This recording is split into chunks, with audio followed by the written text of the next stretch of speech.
So, there's this stat line in basketball history that almost nobody talks about because almost nobody has ever reached it. Michael Jordan's on the list.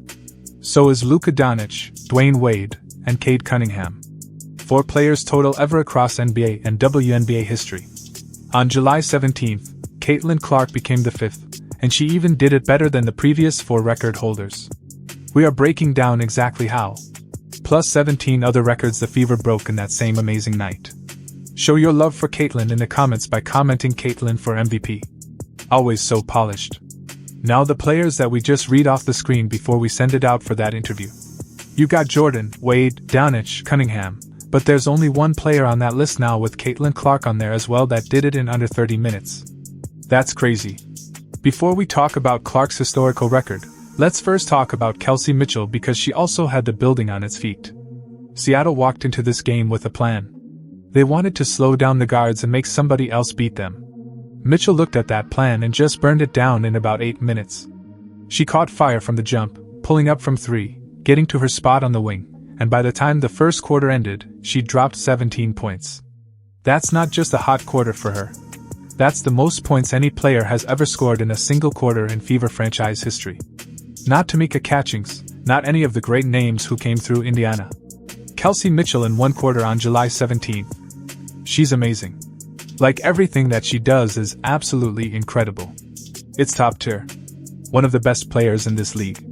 And I feel like every time she shoots the ball, I feel like it's going to go in. And I know she even had some like she was like 13 for 25 from the field. But she even had some tough rolls there even at the beginning of the 4th quarter. Like she's could have had 40 points right with me. So, and she's capable of that every night. So, she makes my job really easy in the backcourt. And this wasn't some fluke where everything just happened to go in. Seattle had to send extra attention her way after that, which is exactly the problem because now the defense is stretched thin before Clark even gets involved. You've got 2 guards who can both go nuclear on any given night. And when one starts feeding off the other, the math gets ugly fast for whoever's on the other bench. This is the part that should scare the rest of the league. Not just that Mitchell can score 17 in a quarter, but that she can do it as the second option. Now Hostin, a great defender, has the Caitlin Clark assignment. Mitchell on the attack, gets to the rim and rolls it home. Misha Hines-Allen has checked in. She has not played in the last 2 games. Going to need her tonight without a Boston on the floor. Clark bounced past Mitchell and won. This is where Indiana wants to play in transition. No whistle there.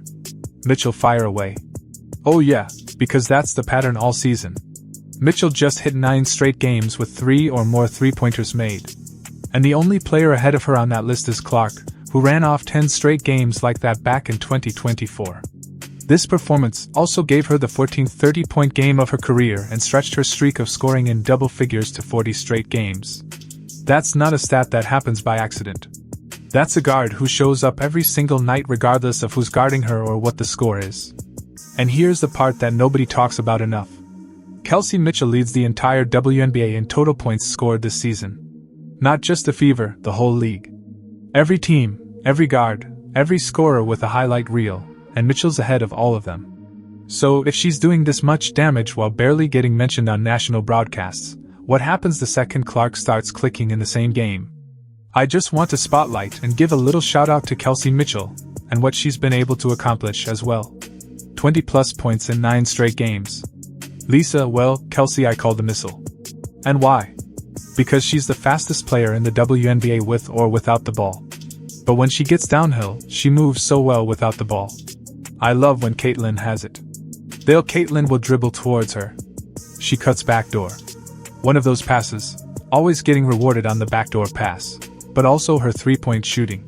When you look at the 2 of them, they combined for 68 points of the Fever's points. That's crazy. Mitchell's first quarter sets the tone for everything that follows. And by the time the final buzzer sounds, her name is written into the Fever record book 3 separate times. The franchise record for points in a quarter, the second longest streak of games with 3 threes and a 30-point night to add to a resume that already had 13 of them. While Mitchell was doing this from the perimeter, Indiana's front court had a much different job. They just had to survive underneath while 2 guards rewrote the scoring column above them. Who's challenging for a playoff berth? Seattle is 1-9 in clutch games this year as Mitchell gets by Hostin and lays it in to level us at 80. Mitchell on a handoff from Billings. Mitchell turns on the Jets and finishes. Nobody saw coming. While everyone's eyes are locked on Mitchell and Clark lighting up the scoreboard, there's a sophomore quietly building her own piece of history on the boards. Mikayla Timpson got her first career start that night, and the timing couldn't have been tougher because Seattle's got size for days with Malona and Magbeger both crashing the paint all game long. That's the kind of front-court matchup that eats up young players, especially ones making their first start. Timpson didn't blink. She played 32 minutes, a career high, and finished with 8 points, 9 rebounds, 2 steals. And here's the number that matters. 8 of those 9 rebounds came on the offensive end. That's not a normal stat line for anybody, let alone a sophomore making her first start against one of the biggest front courts in the league. Those numbers don't scream record when you first see them. They just look like solid hustle stats. But check the Fever record books and it's a different story completely. Caitlin, for KK's first career start, what is it like to see the progress and growth of her as a teammate, especially against the Storms? Big kicks. Yeah, I mean this is a tough first start. Like they're really good. They're long. They're athletic, they're fast, they score in transition, and she stepped up to the challenge, but I thought like she kind of touched on it like she's put in the work. Like she's in the gym, she wants to get better. She's, willing to learn. She works with Rob, our player development, all the time. So, just really proud of her, and the confidence she now has in herself and then everybody has in her. She can go out there and make plays. She's probably the most athletic player I've ever played with, one of the most athletic players I've ever seen. And it's fun to kind of see that come to light, and everybody knows what she's capable of, and she's really just scratching the surface. So, can't wait to see where it takes her. 8 offensive rebounds in a single game puts Timpson third all-time in franchise history. Third ever in a history that includes every Fever big who's played the position since the team started. And offensive rebounds matter more in this specific game than almost any other stat on the floor because every single one of those boards is a stolen possession against a team with a real size advantage. Seattle's bigger up front, so every extra shot Indiana gets because of an offensive rebound is a point that shouldn't exist on paper. Timpson created 8 of those chances by herself. Stephanie White made the call to start her, and that's not a small decision. Starting her for the first time against a front court like Seattle says the coaching staff trusts her more than the moment suggests, and Timpson repaid that trust by outworking players with way more size and way more experience. Third most offensive rebounds. What's wild is how different her record looks compared to Mitchell's or Clark's. Nobody's going to put Timpson's line in a highlight reel. There's number 17-point quarter, no career night on the scoreboard. Her record gets set through effort, through fighting for loose balls and beating bigger players to the same spot on the floor over and over again. That's a different kind of record, but it counts exactly the same in the book. She also gave Indiana something on defense they badly needed, switching on to both 4s and 5s depending on who Seattle put out there. That kind of switchability let the Fever survive Seattle's length without totally caving on the defensive end, even with a sophomore soaking up major minutes in her first start. One night, one line in the record book and a story Timpson gets to tell for the rest of her life. With her name and Mitchell's both locked into Fever history, now it's time to get to the record that broke the entire scoreboard. Knocked it. Clark gets it back halfway through the shot clock at the logo. Step back, sidestep 3 left wing. Good. Caitlin Clark, a Fever franchise record, 41 points, and the Fever lead by 3 with 38 seconds to go. Timeout, Seattle. By the time Clark checks out of this game, she's done something almost funny if you think about it. She erased her own name from the record book and replaced it with a bigger number. Clark walked in as the Fever's single-game scoring record holder already. And she walked out having beaten herself. 45 points. That's the new mark for the franchise. And the player she took it from was Caitlin Clark from earlier this same season. What makes those 45 points hit different is how she got them. This wasn't a night of just jacking up 3s and hoping they fall. Clark went to the free throw line and hit 17 of 19 attempts. Both career highs. And that tells you she spent the whole game attacking the rim and drawing contact instead of settling for jumpers. Attacking downhill like that against the Seattle defense with real size underneath is a different level of aggression than we've usually seen from her. 45 points. That's the most points by a Fever player in a game in franchise history. I know you're used to making history, but what does that one mean to you? I mean, it's cool. I don't really care. And I know what I'm capable of, and I know what this team is capable of, and it's my job to help us win and be the best team in the WNBA, and I don't think we're there yet. So, it's my responsibility to help us get there. So, we'll keep working. Well said. Thanks, Caitlin. Thanks. Somewhere in that same shooting binge, Clark also became the fastest player in WNBA history to hit 200 career threes. And she got there in only 74 games. Most players who reach 200 threes take years to get there. Clark did it in barely 2 seasons worth of games. And that same barrage of threes bumped her up to 5th all-time in Fever franchise history for threes made. A climb that takes most shooters years took her a matter of months. Put her 45 points against the whole league this season. And it's still the second highest scoring game by anybody, trailing only Marina Mabrey's 53-point outburst earlier in the year. But here's what separates Clark's night from Mabrey's or anybody else's. Clark plays point guard, a position that's supposed to distribute the ball first and score second. Nobody who runs the point in WNBA history has ever scored 45 points in a single game before. That's not a scoring record with an asterisk. That's a scoring record that breaks the normal job description of the position. Caitlin Clark didn't need a full night on the floor to make history. In under 30 minutes of playing time, she delivered a performance that left the basketball world speechless. 45 points in less than half an hour now stands as the most points ever scored in a WNBA game by anyone playing that few minutes. Most 40-point performances in basketball, whether from men or women, require 38, 40, sometimes even more minutes just to generate enough shot attempts. Clark accomplished her feat in less time than most starters typically spend on the court during a regulation game. 6 records tumbled in a single performance. And that's before even mentioning the part of her stat line that had nothing to do with scoring. Somehow, 45 points wasn't even the most remarkable thing Clark did on July 17th. It's a good old-fashioned shootout here in Indy. Clark's scoring barrage came from everywhere on the floor. Step-back jumpers, fadeaway shots, and deep-range bombs that most players wouldn't even attempt. The logo three-pointers that have become her trademark were on full display, but it was the mid-range mastery that truly impressed. Her teammates recognized she was heating up and did what any smart team would do: they fed the hot hand. The poise and composure she showed throughout the night, even with Seattle throwing everything at her defensively, demonstrated a maturity beyond her years. Every time the Storm tried to adjust, Clark had an answer. For most players, 45 points would represent a career night. Clark added 10 assists on top of it, and that's the moment this game stopped being one player's career night and transformed into WNBA history. In 30 years of the league's existence, no one had ever scored 40 points and dished out 10 assists in the same game. Not once. Not Diana Taurasi. Not Sue Bird. Not Maya Moore. Nobody. Think about why that combination almost never happens. When a guard scores at that volume, the ball typically stays in her hands. That usually means teammates aren't touching it enough to rack up assist numbers. Scoring big and passing big work against each other most nights because the ball can't be in 2 places doing 2 jobs at once. Clark did both anyway. She got her 45 and still found shooters and cutters for 10 more baskets, running the offense and finishing it at the same time. We've had entire WNBA games with less scoring output than Clark produced on this night. We already know the logo can shoot from deep range. It was the step backs. It was some of the fadeaway shots. This also happens to be Clark's 4th career game with at least 30 points and 10 assists. That number is worth sitting with for a second. Every other player in WNBA history combined has 4 games like that too.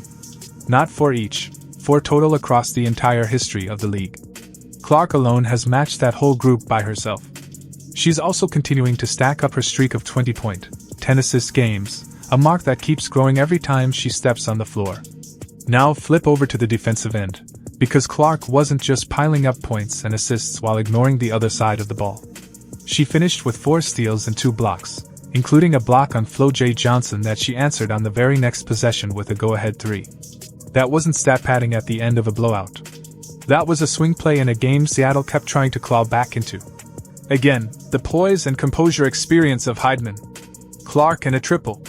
Put the whole line together: 45 points, 10 assists, 4 steals, 2 blocks in 1 game. Only 4 players in basketball history, NBA or WNBA, have ever recorded a stat line like that. Michael Jordan did it. So did Dwayne Wade, Luka Doncic, and Cade Cunningham. That's the entire list, and Clark just added her name to it. Here's the part that changes everything. Jordan, Wade, Doncic, and Cunningham all needed 40-plus minutes on the floor to reach that stat line. Clark did it in under 30, and she wasn't finished breaking things. You got Jordan, Wade, Doncic, Cunningham, but there's only one player on that list now with Caitlin Clark on there as well that did it in under 30 minutes. That's crazy. Add up her points scored and the points she created for others through assists, and Clark finished with 67 points created in one single game. That number breaks a record held by Diana Taurasi since August 2006 when she created 65. Clark didn't just tie a Legends mark that stood for 20 years, she beat it in the same game she joined Jordan and Doncic in the record books. For a night with 18 records falling, this game almost slipped away from Indiana every single time Clark sat on the bench. That's the part the highlight reels tend to skip. The Fever built a real lead, the kind that should put a game away. Then Clark headed to the sideline for a rest, and Seattle clawed right back into it behind Malona and Magbeger battering the paint on both ends. Every single trip down the bench turned into a mini crisis for Indiana, and Seattle knew exactly why. The third quarter is where it got tight. Seattle strung together a run that turned a comfortable lead into a real fight. Stephanie White had to lean on her bench group to hold the game together while Clark caught her breath. That's not a small ask against the Seattle frontcourt that size. For a few minutes, it looked like the whole game might slip through Indiana's hands. Monique Billings made sure it didn't.